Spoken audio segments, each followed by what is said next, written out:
As-tu déjà eu l'impression d'être ignoré ou pris pour acquis par quelqu'un que tu pensais important?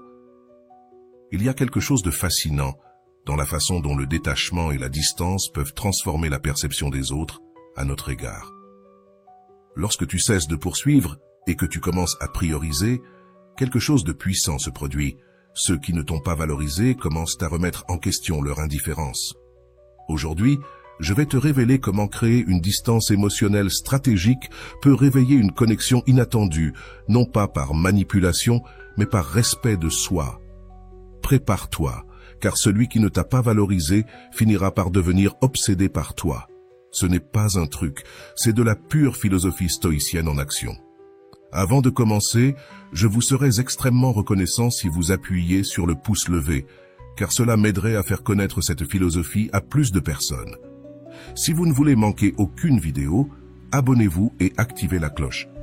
Je veux que tu prennes un moment pour te rappeler ta véritable valeur.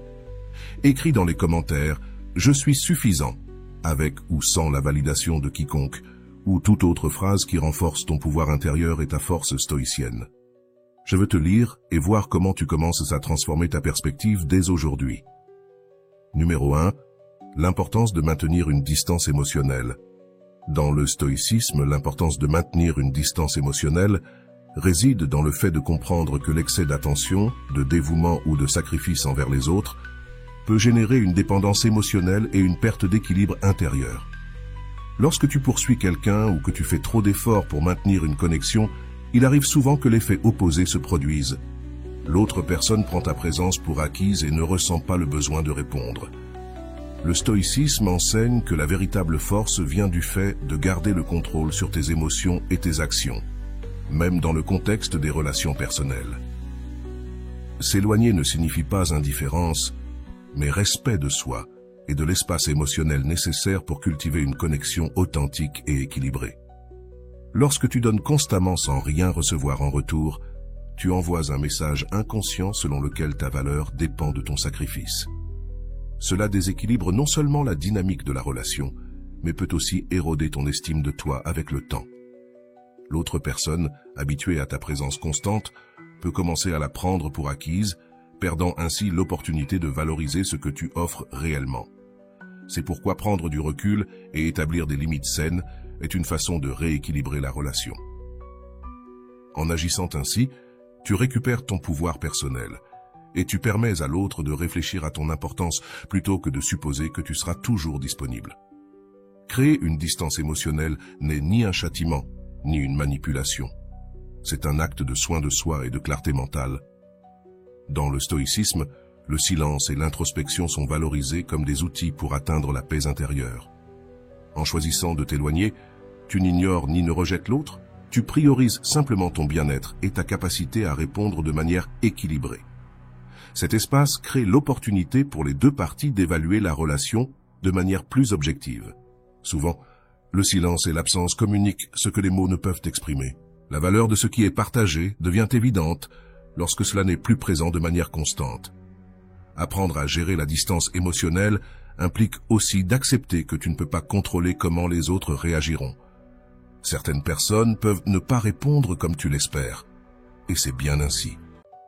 L'essentiel est que tu récupères le contrôle de tes émotions et de tes actions, plutôt que de laisser les autres dicter comment tu te sens ou agis. Ce processus demande du courage, car il implique de faire face à la peur du rejet, de la solitude ou de la déconnexion. Cependant, les stoïciens enseignent que ces peurs sont le produit de jugements erronés et que la véritable force réside dans la capacité à garder calme et raison face à elles.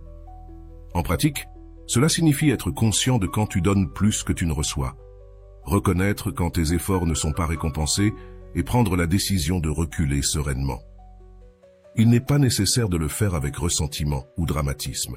Il suffit d'arrêter le flux constant d'énergie que tu as donné et de laisser le temps et la distance faire leur travail. L'absence peut être un outil puissant pour restaurer l'équilibre et amener l'autre à valoriser ce que tu apportes, mais seulement si cela vient d'un lieu d'authenticité et de respect de soi. Le but principal de cette stratégie est de préserver ton énergie émotionnelle et mentale. Lorsque tu poursuis constamment quelqu'un ou cherches de l'approbation, tu perds de vue tes propres priorités. En créant de l'espace, tu récupères la clarté nécessaire pour réfléchir à ce qui compte vraiment et si la relation en question mérite ton temps et tes efforts. Cette approche favorise également l'indépendance émotionnelle, un principe clé du stoïcisme. Être émotionnellement indépendant ne signifie pas être froid ou distant, mais reconnaître que ton bonheur ne doit pas dépendre de la validation des autres. La distance émotionnelle ouvre aussi la porte à des connexions plus authentiques. Lorsque tu cesses de poursuivre, tu permets à l'autre de venir à toi de son propre choix, plutôt que par obligation ou culpabilité. Cela crée un terrain fertile pour des relations plus équilibrées et significatives, où les deux parties s'apprécient et se respectent mutuellement. Finalement, le stoïcisme nous enseigne que le contrôle sur nos émotions et la capacité à rester calme face aux défis sont les clés pour vivre avec sagesse et but. Maintenir une distance émotionnelle quand c'est nécessaire est une manifestation de cette sagesse en action. Résister à la tentation de revenir vers l'autre est un véritable exercice de force et de discipline.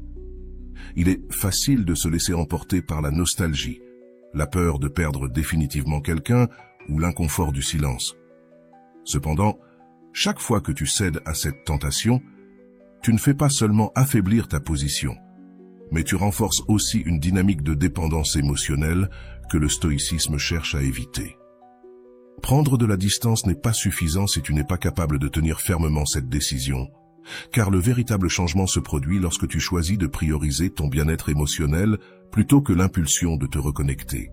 La clé est de comprendre que la distance émotionnelle ne concerne pas seulement l'espace physique, mais aussi de briser les schémas nuisibles qui t'ont maintenu piégé dans une relation déséquilibrée. Si tu te rapproches trop tôt, tu envoies un message indiquant que ta décision n'était pas authentique, mais une réaction temporaire. Cela te nuit non seulement, mais cela dévalorise aussi la nouvelle dynamique que tu essaies d'établir. En revanche, lorsque tu résistes à la tentation, tu récupères ton pouvoir personnel et montres que ta valeur ne dépend pas de la validation ou de l'attention de cette personne. Résister est un acte de contrôle de soi qui renforce ton caractère. Dans le stoïcisme, on valorise la capacité à gouverner ses émotions et à ne pas permettre aux circonstances extérieures de déterminer tes actions. Chaque fois que tu choisis de ne pas céder à la tentation de revenir, tu pratiques ce principe. Ce n'est pas facile car cela va à l'encontre des impulsions naturelles de chercher du réconfort ou de combler un vide émotionnel, mais c'est précisément dans ces moments de défi que se forge ta véritable force.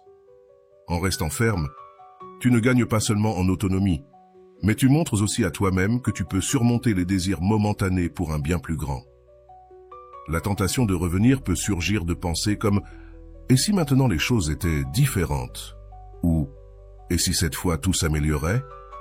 Mais ces idées sont souvent des illusions créées par l'esprit pour éviter l'inconfort temporaire. En réalité, céder à cette tentation te ramène souvent dans le même cycle de frustration et de déséquilibre. Le stoïcisme t'invite à observer ces pensées avec clarté, à t'en détacher et à te rappeler que le pouvoir réside dans la constance et la discipline pour maintenir tes décisions. Chaque fois que tu résistes, tu construis une version plus forte et équilibrée de toi-même. Il est important de reconnaître que résister n'est pas un acte d'orgueil ni de punition envers l'autre, mais un acte d'amour propre et de respect pour le processus de croissance personnelle que tu as choisi. Chaque fois que tu maintiens ta distance, tu ne fermes pas la porte à jamais, mais tu permets à chaque partie de réfléchir et de retrouver de la clarté. Une reconnexion doit être faite depuis un lieu d'équilibre et non depuis la nécessité. Jusqu'à ce moment-là, le temps et l'espace t'appartiennent. Et chaque moment où tu choisis de rester ferme renforce ton pouvoir personnel et te rend plus attractif. Non seulement pour les autres, mais aussi pour toi-même. La pratique quotidienne de résister à la tentation implique de te rappeler pourquoi tu as pris la décision initiale. Peut-être était-ce parce que tu sentais que tu donnais plus que ce que tu recevais, ou parce que la relation avait perdu son équilibre. Quelle que soit la raison, tu dois la garder en tête comme une ancre pour te maintenir ferme dans les moments de doute. Tu peux utiliser des outils comme la méditation, l'écriture, ou même te parler à toi-même devant le miroir pour renforcer ton engagement. Rappelle-toi que ce n'est pas une question d'ignorer tes émotions, mais de ne pas laisser ces dernières dicter tes actions. Chaque fois que tu résistes, tu renforces ton pouvoir personnel et ton estime de toi. Tu envoies un message clair, tant à toi-même qu'aux autres, que tu valorises ton énergie et ton temps.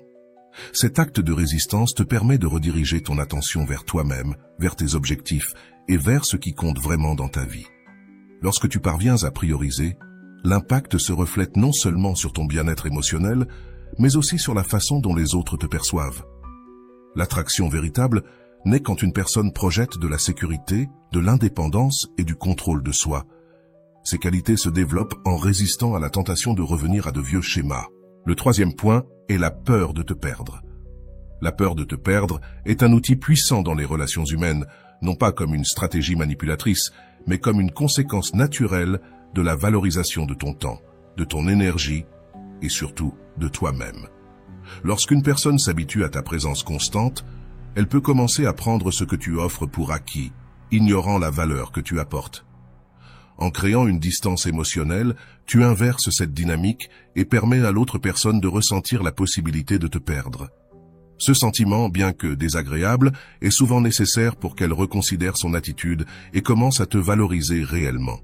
Lorsque tu donnes trop sans recevoir dans la même mesure, tu envoies un message inconscient que tu seras là, quoi qu'il arrive. Cela non seulement déséquilibre la relation, mais érode aussi ton estime de toi et tes limites. Créer cet espace ne signifie pas couper la relation ni t'éloigner complètement, mais établir une barrière saine qui te permet de récupérer ton pouvoir personnel. Cet acte de distanciation crée une pause nécessaire pour que l'autre personne réfléchisse à ce que tu apportes et fasse face à l'idée de te perdre.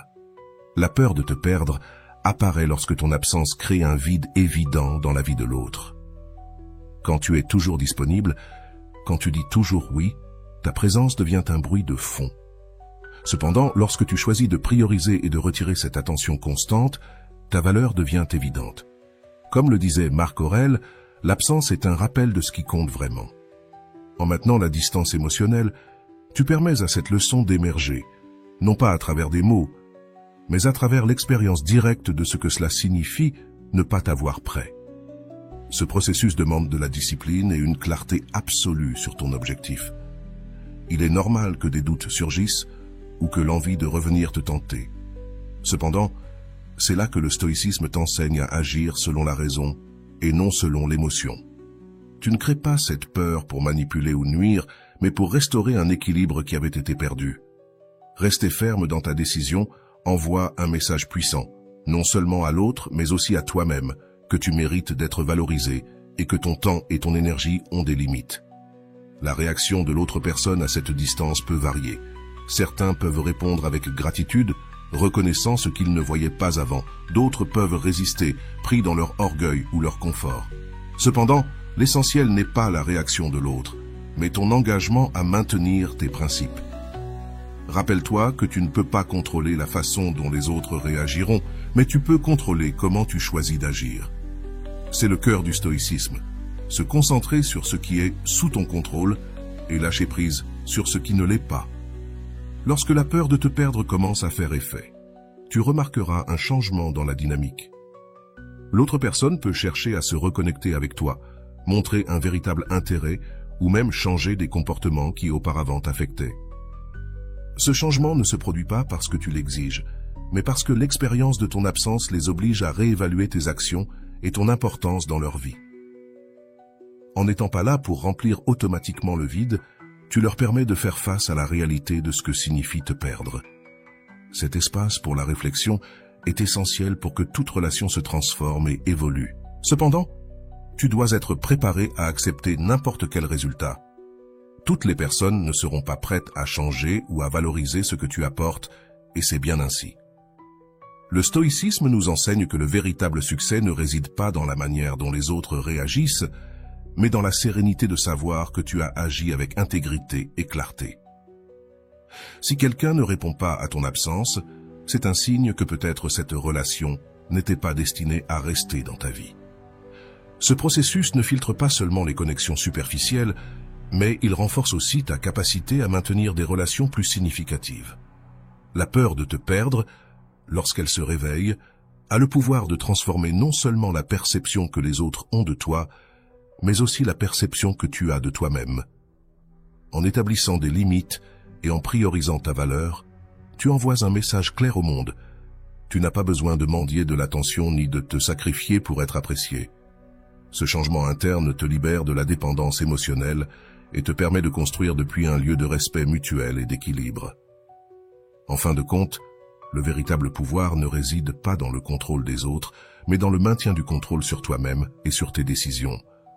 Montrer que quelqu'un n'était pas aussi important que tu pensais ne relève pas d'un acte de vengeance ou de mépris, mais d'une réaffirmation de ta valeur et de ton autonomie dans les relations.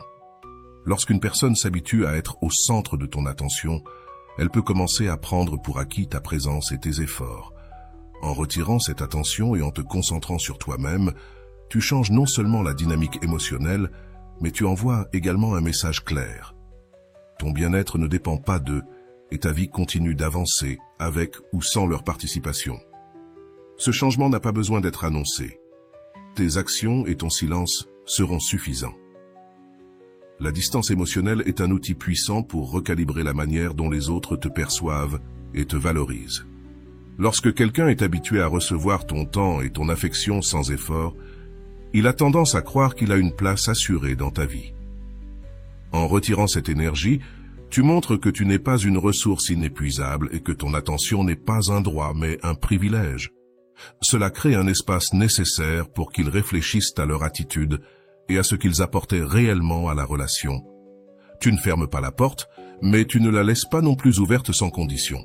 Lorsque tu priorises ta vie et tes objectifs, tu commences à projeter une indépendance qui te renforce non seulement toi, mais qui redéfinit aussi la manière dont les autres interagissent avec toi. En voyant que tu continues d'avancer, que tu te concentres sur ta croissance personnelle et sur les choses qui comptent vraiment, les personnes qui étaient autrefois considérées comme indispensables dans ta vie commencent à remarquer leur perte de pertinence. Ce réveil ne se produit pas parce que tu leur cries ta valeur, mais parce que le vide que tu laisses les oblige à reconsidérer ce qu'ils tenaient pour acquis. Il n'y a pas de meilleure leçon que de leur montrer par tes actions que ton monde ne s'arrête pas à cause d'eux. Le stoïcisme nous enseigne à contrôler ce qui est dans nos mains et à lâcher prise sur ce qui ne l'est pas. Dans ce cas, tu ne peux pas forcer quelqu'un à valoriser ta présence, mais tu peux décider comment réagir à l'absence de réciprocité. Retirer ton énergie n'est pas un acte de punition, mais de soin de soi. Tu n'as pas besoin d'expliquer ta décision, ni de chercher leur approbation. Vis simplement de manière à ce que ton absence soit aussi remarquée que ta présence l'était. Concentre-toi sur tes objectifs. Construis des relations plus significatives et montre que ta vie continue d'avancer. Cela ne dépend de personne d'autre que de toi. Cette attitude n'impacte pas seulement ceux qui se sont habitués à être le centre de ton attention, mais elle transforme aussi la façon dont tu te perçois toi-même. En te rendant compte que tu peux avancer sans la validation ou la compagnie de certaines personnes, tu renforces ton estime de toi et tu te libères des dynamiques émotionnelles épuisantes. Il ne s'agit pas d'ignorer tes émotions, mais de ne pas laisser ces dernières contrôler tes décisions. Chaque pas que tu fais en avant, chaque fois que tu choisis de prioriser, tu envoies un message clair. Tu es capable de construire ton bonheur de l'intérieur, sans dépendre de facteurs externes. Il est important de rappeler que cette transformation ne cherche pas à causer du tort ou de la souffrance. Si quelqu'un se sent mis de côté ou moins important, cela résulte de ses propres attentes et non de tes actions. Ton travail n'est pas de combler le vide qu'il ressente, mais de maintenir l'équilibre dans ta vie. Le stoïcisme nous rappelle que les relations les plus précieuses sont celles basées sur le respect mutuel et l'équilibre, et toute connexion qui dépend exclusivement de ton sacrifice ne mérite pas l'espace qu'elle occupait.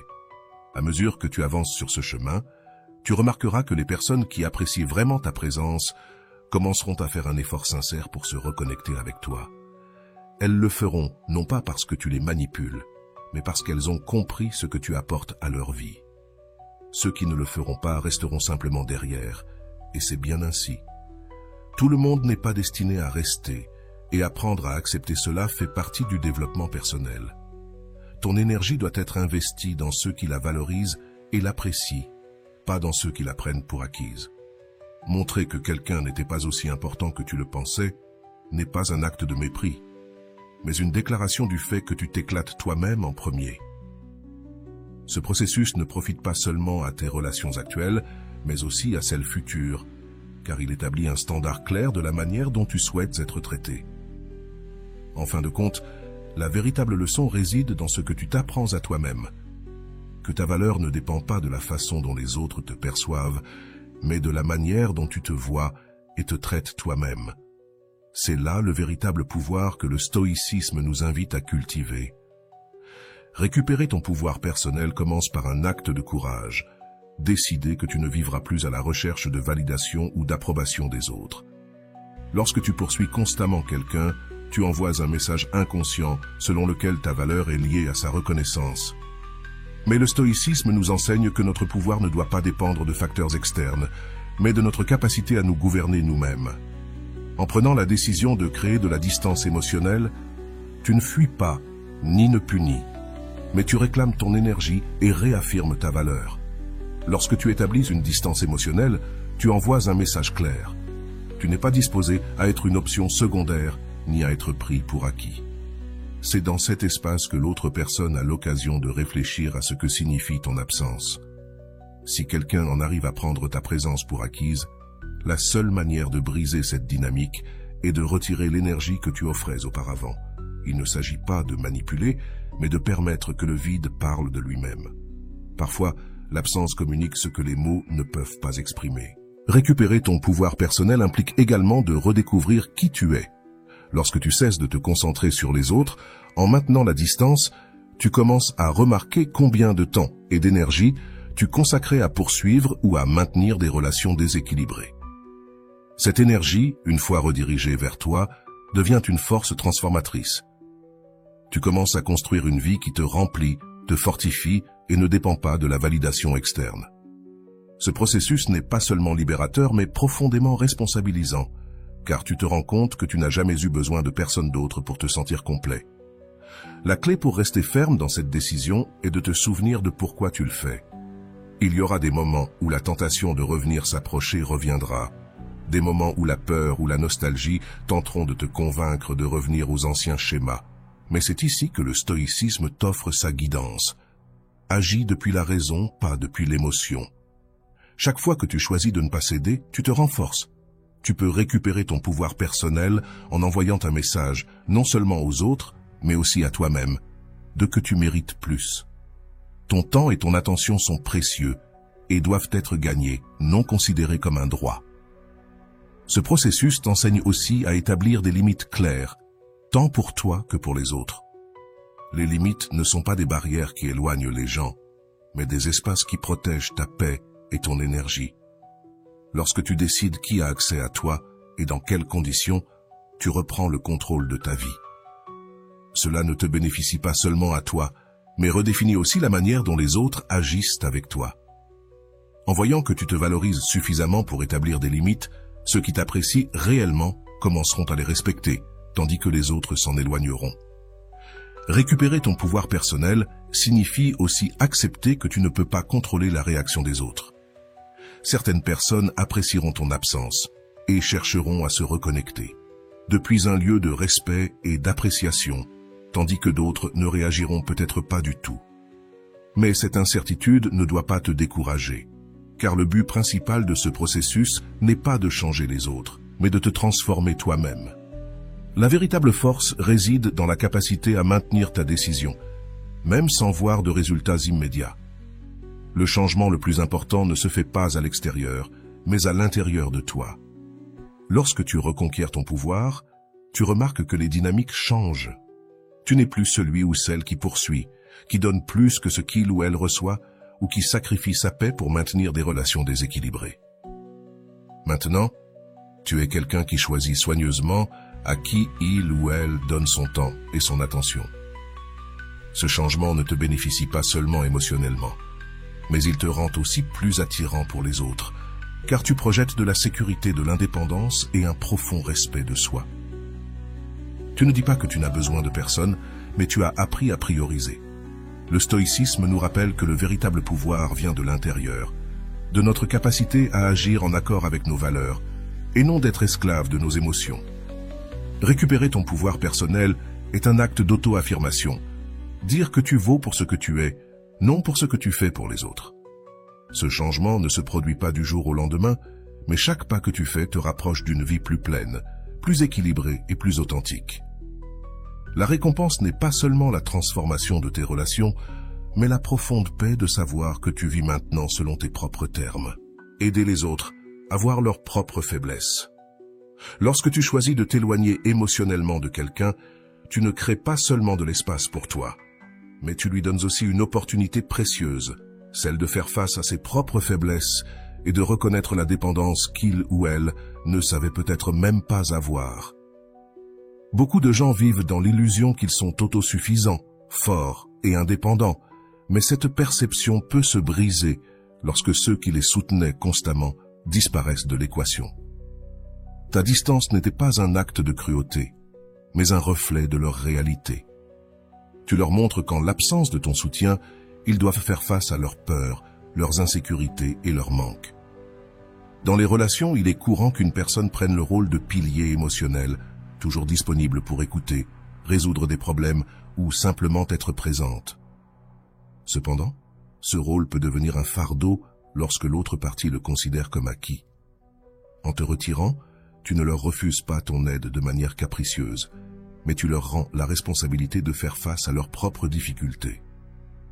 Tu leur enlèves l'habitude de dépendre de toi comme solution constante et tu leur permets de découvrir ce que cela signifie se soutenir soi-même. Ce processus peut être inconfortable pour les deux parties. L'autre personne, habituée à te voir comme un filet de sécurité, ressentira l'impact immédiat de ton absence. Cette inconfortabilité, bien que douloureuse, est nécessaire. Ce n'est que lorsque nous faisons face à nos propres faiblesses que nous pouvons commencer à les renforcer. Les problèmes, tu leur donnes l'opportunité de grandir. Il ne s'agit pas seulement de les faire te manquer, mais de leur faire comprendre que leur force ne peut pas reposer uniquement sur la présence des autres. C'est une leçon difficile, mais profondément transformante. Du point de vue du stoïcisme, nous comprenons que nous ne pouvons pas porter indéfiniment les problèmes des autres sans perdre notre équilibre. Se retirer ne signifie pas que cela ne te concerne pas, mais que tu reconnais l'importance de ne pas intervenir dans le processus d'apprentissage de l'autre. À chaque fois que tu résous un problème pour quelqu'un ou que tu deviens son soutien inconditionnel, tu lui enlèves la possibilité de développer sa résilience. En maintenant la distance, tu lui permets de faire face à ses peurs et de trouver ses propres solutions, même si cela implique qu'il traverse des moments de difficulté. Ta distance permet aussi de mettre en perspective ce que tu apportais à la relation. Les gens ne réalisent pas toujours ce qu'ils ont avant de le perdre. En te retirant, tu ne cherches pas à ce qu'ils te recherchent désespérément, mais tu montres ce que tu signifiais réellement dans leur vie. À mesure qu'ils affrontent leurs propres insécurités, ils commenceront à se rendre compte du vide que tu laisses, pas seulement en termes de soutien émotionnel, mais aussi dans la connexion et l'équilibre que tu apportais. Cette prise de conscience n'est pas immédiate, mais elle est profonde et peut changer la dynamique de la relation. Il est important de se rappeler que ce processus n'est pas une punition, mais une manière de te respecter toi-même tout en permettant à l'autre de grandir. Si tu essaies de forcer cette leçon ou agis avec du ressentiment, le message se perd. Reste ferme dans ta décision, mais fais-le depuis un endroit de sérénité et de respect. Tu ne t'éloignes pas pour faire du mal, mais pour protéger ton énergie et offrir à l'autre la possibilité d'apprendre ce que cela signifie se soutenir par soi-même. Cet acte de détachement, bien qu'il puisse sembler froid, est l'une des formes les plus pures d'amour-propre et de respect mutuel. Il y aura ceux qui n'accepteront pas cette leçon ou qui se sentiront mal à cause de ton absence, mais le stoïcisme nous enseigne que nous ne pouvons pas contrôler comment les autres réagissent, seulement comment nous agissons. Si ta décision de te retirer les met mal à l'aise, ce n'est pas ta responsabilité d'apaiser cette gêne. En fin de compte, la croissance personnelle est un chemin individuel, et tu ne peux pas le parcourir pour eux. Laisse-les affronter leur propre bataille, car chaque pas qu'ils font par eux-mêmes est un pas vers leur propre force. En fin de compte, ce processus ne transforme pas seulement l'autre personne, mais aussi toi. Il te libère du fardeau de te sentir responsable des émotions ou des problèmes des autres et te permet de recentrer ton énergie sur ce qui compte vraiment, ton bien-être et ton développement. Tu retrouves ta paix intérieure en lâchant ce qui ne te revient pas, et cela te rend plus fort, plus serein et plus conscient de ta propre valeur.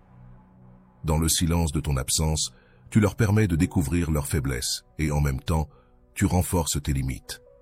Vous grandissez tous les deux et c'est le véritable pouvoir de la distance émotionnelle. Numéro 7. comment le silence change la dynamique. Le silence a un pouvoir que nous comprenons rarement avant de l'utiliser consciemment. Dans un monde rempli de bruit, d'explications et de paroles qui perdent souvent leur sens, le silence émerge comme un outil transformateur. Lorsque tu choisis de te taire, tu ne fais pas simplement cesser de parler. Tu crées un vide que l'autre personne ne peut ignorer. Ce vide ne les oblige pas seulement à remarquer ton absence, mais il les confronte également à leurs propres pensées, peurs et insécurités. C'est dans cet espace qu'ils commencent vraiment à réfléchir à ce que tu représentes pour eux. Le silence change la dynamique parce qu'il élimine la possibilité de se distraire avec des arguments ou des justifications. Lorsque tu parles, il est facile que tes mots soient mal interprétés, ignorés ou pris à la légère. Mais quand tu choisis de ne rien dire, l'autre personne se retrouve avec ses propres idées face à l'absence de réponse.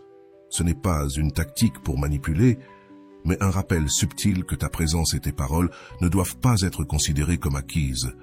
Le silence agit comme un miroir qui reflète ce qu'ils ont ignoré ou évité. Au fur et à mesure que le silence s'étend, ils commencent à poser des questions qui n'existaient pas auparavant. Pourquoi n'es-tu plus disponible comme avant? Pourquoi ne réagis-tu plus de la même manière? Pourquoi ce vide semble-t-il si lourd? Ces questions, bien que inconfortables, sont nécessaires pour que l'autre personne commence à apprécier ce que tu as apporté dans sa vie. Le silence ne leur montre pas seulement l'absence que tu laisses, mais aussi l'importance de ton énergie, de ton temps et de ton attention. En n'étant pas là pour combler cet espace, tu permets au vide de parler par lui-même. La clé pour que le silence fonctionne réside dans ta capacité à le maintenir sans chercher des résultats immédiats. Il se peut qu'au début tu ressentes l'envie de le briser, d'expliquer ou de remplir le vide avec des mots, mais résister à cette tentation est essentiel. Le stoïcisme nous enseigne que nous ne pouvons pas contrôler la façon dont les autres réagiront, seulement comment nous choisissons d'agir. En restant ferme dans ta décision de te taire, tu envoies un message clair. Ta valeur ne se mesure pas à la quantité de mots que tu dis, mais à la qualité de ta présence. Le silence change aussi la manière dont tu te perçois. Quand tu choisis de ne pas réagir, quand tu décides de ne pas répondre au chaos ou au drame, tu réclames ton pouvoir personnel. Tu ne permets plus que les émotions de l'autre dictent tes actions. Cet acte de maîtrise de soi te renforce non seulement, mais il te libère aussi du fardeau de te sentir responsable des sentiments des autres. Tu te rends compte que le vrai pouvoir réside dans ta capacité à choisir le moment et les mots qui comptent vraiment.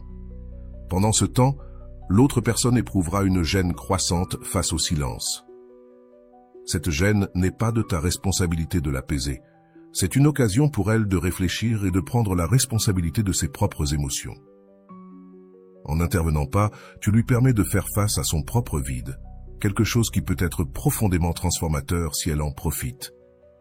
Le silence n'est pas une forme de punition. C'est un espace pour que les deux parties reconsidèrent et réévaluent ce qui importe réellement dans la relation. Avec le temps, tu verras que le silence a un effet clarificateur. Ceux qui apprécient vraiment ta présence chercheront à se connecter de manière authentique. Ils réaliseront que l'accès à toi n'est pas un droit, mais un privilège qui doit être gagné par le respect et la réciprocité. D'autre part, ceux qui ne sont pas prêts à réfléchir ou à changer s'éloignent, et c'est aussi bien ainsi. Le silence filtre naturellement les relations, séparant le superficiel de ce qui est significatif. Le silence change la dynamique parce qu'il te redonne le contrôle. Tu n'es plus celui qui poursuit, qui donne des explications ou qui tente d'être compris. Au contraire, tu laisses tes actions parler plus fort que les mots. Que ton absence soit une leçon et que le vide soit le maître. Cette approche ne transforme pas seulement la façon dont les autres te perçoivent, mais aussi comment tu te perçois toi-même. À la fin, le silence n'est pas une fin en soi, mais un moyen de créer un espace où la vérité, le respect et la valeur peuvent émerger de manière authentique. Le pouvoir du silence est quelque chose que nous sous-estimons souvent. C'est un outil subtil mais profondément transformateur, capable de transmettre des messages que les mots ne pourraient jamais exprimer. Quand tu choisis le silence, tu fais plus que te taire. Tu crées un espace, un vide qui oblige les autres à faire face à la réalité de ton absence. Cet espace leur révèle ce qu'ils ont ignoré, ce qu'ils ont pris pour acquis, et surtout ce qu'ils sont en train de perdre en ne valorisant pas ta présence. Le silence n'est pas une stratégie manipulatrice, c'est une déclaration de ta valeur et une réaffirmation que tu n'as besoin de la validation de personne. Dans une relation, qu'elle soit personnelle ou professionnelle, il est facile que les gens s'habituent à ton soutien constant. Ta présence, tes paroles et ton énergie deviennent tellement quotidiennes qu'ils perdent de leur impact. Mais lorsque tu choisis de te retirer et de laisser le silence occuper l'espace, tu provoques une réflexion qui peut tout changer. L'espace que tu remplissais auparavant, l'impact est immédiat. L'absence génère de la réflexion et la réflexion génère de la conscience. Cette absence, bien que inconfortable, est nécessaire pour que les autres se rendent compte de combien ils dépendent de toi et de la valeur que tu apportais. Le pouvoir du silence réside dans sa capacité à créer une tension émotionnelle. Ce n'est pas une tension négative, mais un type de vide qui oblige l'autre personne à se tourner vers l'intérieur. Pendant que tu parles, il est facile que tes paroles soient ignorées, mal interprétées ou rejetées, mais le silence ne peut pas être ignoré. Il remplit l'espace de questions, d'incertitudes, d'un sentiment de perte qui ne peut être évité. Cet inconfort généré par le silence est le catalyseur qui mène à la réflexion. C'est à ce moment-là que l'autre personne commence à réaliser ce que tu représentes dans sa vie. La clé est de résister à la tentation de briser le silence. Il se peut que tu ressentes l'envie de t'expliquer, de chercher une conclusion ou de soulager l'inconfort. Mais agir ainsi interrompt le processus. Le stoïcisme nous enseigne que nous ne pouvons pas contrôler les réactions des autres, mais nous pouvons contrôler nos propres décisions. En choisissant le silence, tu prends une position ferme, en envoyant un message clair. Ton temps et ton énergie sont précieux et ne se donnent pas sans réciprocité. C'est un acte de maîtrise de soi qui non seulement modifie la dynamique de la relation, mais renforce aussi ton caractère. Pendant ce temps, l'autre personne commence à ressentir l'impact de ton absence. Ce manque de contact, de mots de soutien constants, les oblige à faire face à leurs propres insécurités et à la dépendance qu'ils ne voulaient peut-être pas reconnaître. Il ne s'agit pas seulement de les faire te manquer, mais de leur donner l'occasion d'apprécier ce qu'ils prenaient auparavant pour acquis. Le silence n'est pas une punition, mais une leçon. Il leur montre que ta présence n'est pas un droit, mais un privilège qui doit être gagné et apprécié. Avec le temps, le silence agit comme un filtre. Ceux qui apprécient vraiment ta présence chercheront à se reconnecter avec toi de manière authentique. Ils comprendront que l'accès à toi n'est pas automatique et qu'il nécessite des efforts et du respect. D'un autre côté, ceux qui ne sont pas prêts à réfléchir ou à changer s'éloigneront simplement. Ce processus ne te libère pas seulement des relations qui ne t'apportent rien, mais il renforce aussi les connexions qui comptent vraiment. De plus, le silence te bénéficie autant qu'aux autres. Il t'offre de l'espace pour réfléchir à tes propres émotions, pour réévaluer ce dont tu as besoin et pour prioriser ton bien-être. Tu découvres que tu n'as pas besoin de t'expliquer constamment ni de chercher la validation extérieure pour te sentir complet. Le silence devient alors un outil de croissance personnelle, un rappel que ta valeur ne dépend pas de la façon dont les autres te perçoivent, mais de la façon dont tu te perçois toi-même. Le pouvoir du silence ne réside pas dans ce qu'il retire, mais dans ce qu'il révèle. Il te permet de récupérer ton énergie, de réaffirmer tes limites et d'enseigner aux autres la véritable signification de ta présence. Finalement, le silence n'est pas du vide, c'est de la clarté. C'est un espace où la vérité peut émerger, où le respect peut être restauré et où, toi comme les autres, vous pouvez apprendre à apprécier ce qui compte vraiment. Souviens-toi, ta valeur ne dépend de personne d'autre que de toi. Si ce message t'a touché, écris dans les commentaires « Je suis suffisant avec ou sans la validation de quelqu'un ». Déclare ton indépendance émotionnelle et fais de ce jour le début de ta transformation stoïque. Je veux te lire et être témoin de ta détermination. Voilà, j'espère que cette vidéo t'a été très utile. Comme toujours, un petit like serait très apprécié. À la prochaine.